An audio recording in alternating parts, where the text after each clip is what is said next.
Hey there. Okay, going live, not quite as promised.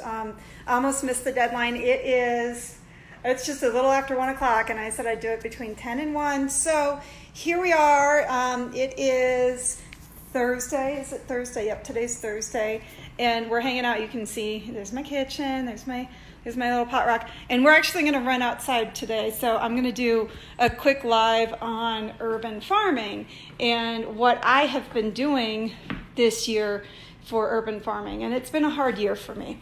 So we sold my property, we sold the farm, if you will. Yes, we sold the farm and bought a brand new house, and with the brand new house came a mud pit of a backyard. We were responsible for all of the landscaping, and my husband is a huge fan of grass, and he wanted grass. He said, I just want to have grass where I can play with my son. Sorry, I'm checking and seeing if anybody's following me outside. I might have a couple. Harrison. So we're outside. We're in what's no longer the mud pit. So it's been a little while since we've looked around out here. So let me just spin a little bit. So there's the side of the house, the garage, rock, and then we've got this nice little patio, just a ton of rock. I know the sun's glaring over there. And then yes, there's the grass that my husband wanted. And then most importantly, here I'll just show you this side too, so you can see lots and lots of grass. And then right behind me, this is something I kind of fought for, but that's a cherry tree. So I'm pretty excited that we're going to have cherries. And then right there, in that dirt patch, it's still pretty much, it's a dirt patch. That's where the chickens are going to go. So we probably won't get the chickens until the spring. It's tough to bring chickens into a new home this time of year. Not necessarily tough for them, but tough for you if you're a chicken owner, because you don't want, for me as a chicken owner, I want chickens that lay eggs. And in the fall, chickens molt. So the chickens would be stressed because they'd be moving into a new home, so they wouldn't be laying eggs, and then they'd probably start molting, so they wouldn't be laying eggs because they don't lay eggs when they're molting. And then it comes to be winter time, and from about mid-November until about mid-January, there's no eggs.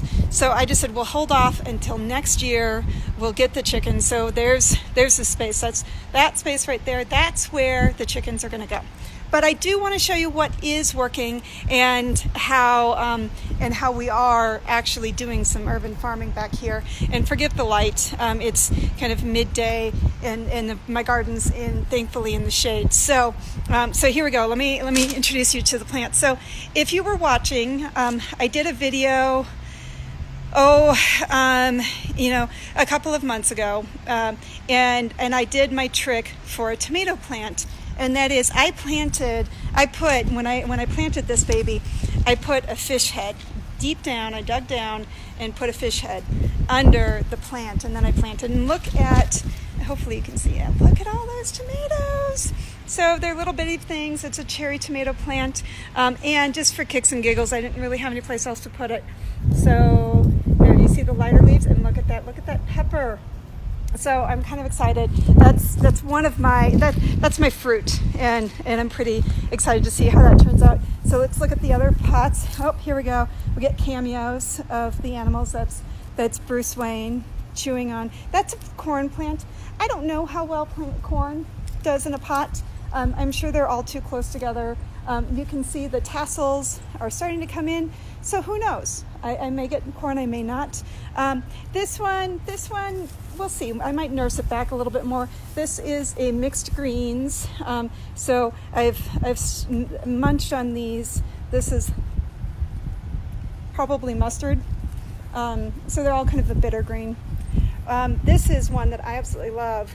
I love to have kale in my garden because kale is just a nice green. And then this is just a nice succulent flowering plant. Just a second, babe. All right, last thing, and then I'm going to go because my master is calling me, aka my son. But that's basil. Next to basil, we have the thyme with a little bit of rosemary, and then last but not least is the cilantro. So those are herbs that I regularly cook with and that I enjoy having in my yard. So there's my couple of minutes. Let's see, how do we do?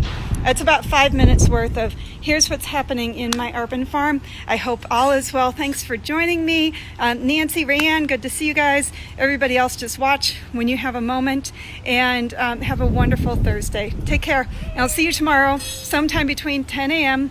and 1 p.m. Bye-bye.